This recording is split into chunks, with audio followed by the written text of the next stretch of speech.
In light of the rising COVID-19 numbers, is the fourth wave at our doorstep, and how severe is it likely to be?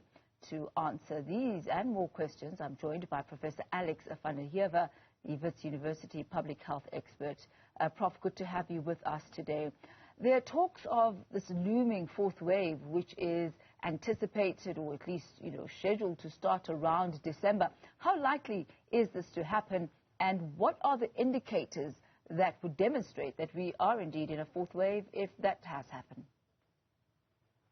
So I think, first of all, it's very probable that it will happen. We are seeing it in Europe, and we tend to get a sort of a knock-on effect from the sort of European winter as well.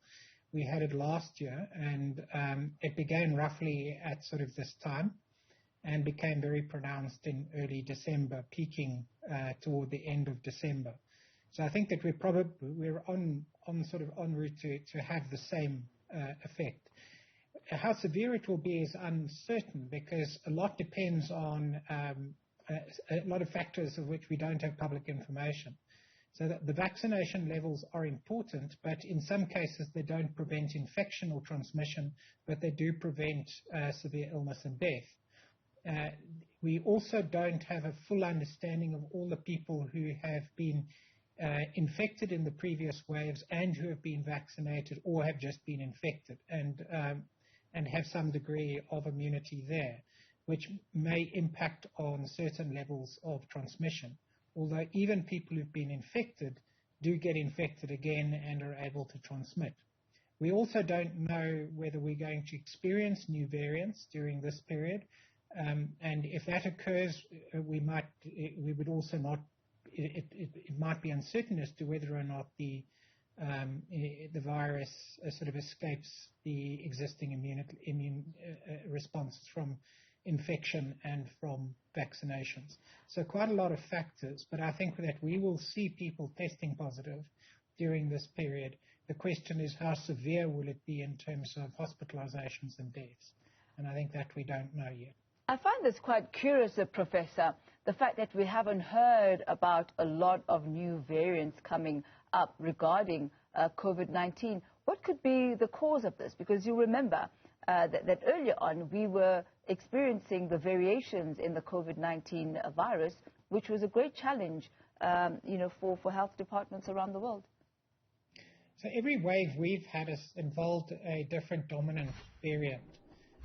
So the question really is whether there will be a new dominant variant for this particular wave if it comes forward, or whether we've kind of hit a ceiling in terms of the range of variants that could prove problematic.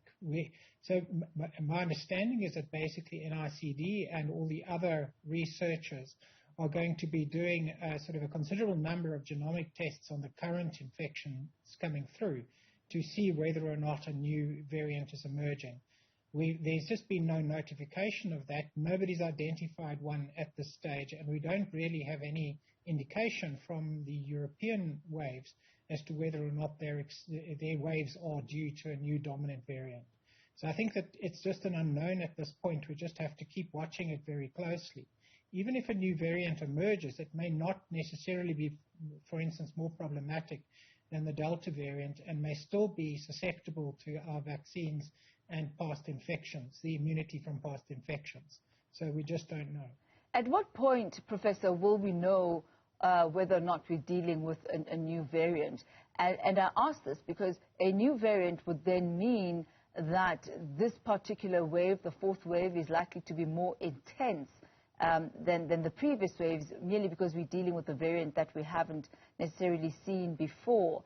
And then also, just on the back of that, the vaccination drive, about 35% of South Africa's adult population is fully vaccinated. About 41% have received at least one dose of the vaccine. How is that likely to impact the fourth wave and its severity? So the vaccination levels can impact depending on whether or not it's relatively recently that you've had your second dose.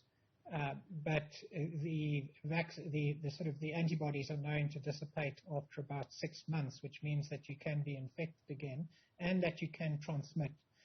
Whether or not a new variant proves problematic is unknown. The question really is whether it results in high levels, that it's more infectious and that it results in severe illness and death.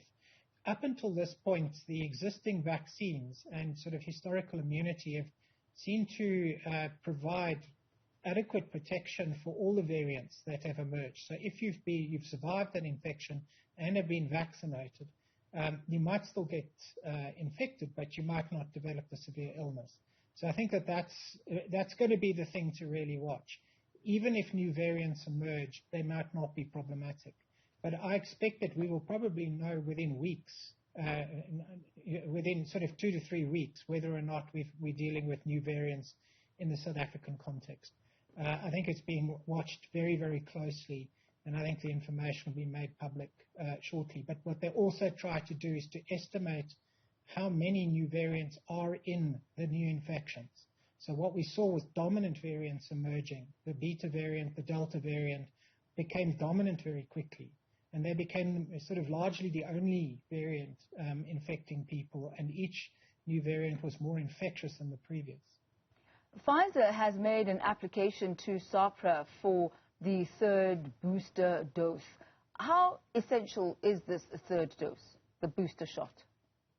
I think we're going to see booster shots becoming a sort of a more routine feature. It's really a question of timing, in particular for high-risk individuals. So because we can't completely prevent transmission, so we might be preventing transmission if you're kind of within 6 months of your second dose, preventing a large part of it. But we can't really be sure about preventing transmission longer than that period. You're then just protecting people from severe illness. So I think that the booster is going to be particularly important for people with comorbidities who remain vulnerable all the way through this period. And as we go into this fourth wave, people mustn't be complacent because they've been vaccinated. It really isn't worth taking the risk. So I would say that we do need to look at the booster shots. We should be considering them now, going into the fourth wave. South Africa appears to have a surplus of doses at this point in time and is looking to actually slow the importation of the vaccines. I think that's a mistake. I think what we should be doing is pushing for booster doses for high-risk individuals and let the people come forward who want to have that going into this period, particularly the vulnerable. How did the election period, Professor, affect COVID-19 and the spread thereof? I don't see any evidence that the election process itself has caused a problem. It appears as though there are some populations that have been that probably have been more, they have been super spreading, more conducive to super spreading, such as students, etc. And it appears as though that might be part of the surge we're seeing in Tshwane. But the problem then is that it becomes more widespread. But because that's so localized, it doesn't appear to be related to the elections, which would have shown a generalized effect, and we don't see any of that at this point. So I don't think the elections really materially changed the way people were behaving and their sort of risk situations. But as we get toward the end of the year, students, school children, people who party, etc., do behave differently to the way they do during the rest of the year, and that we saw was part of what was driving the wave in last December. Professor Alex van der Heever, thank you so much for your time and your insight this afternoon as we focus on COVID-19 and the looming fourth wave.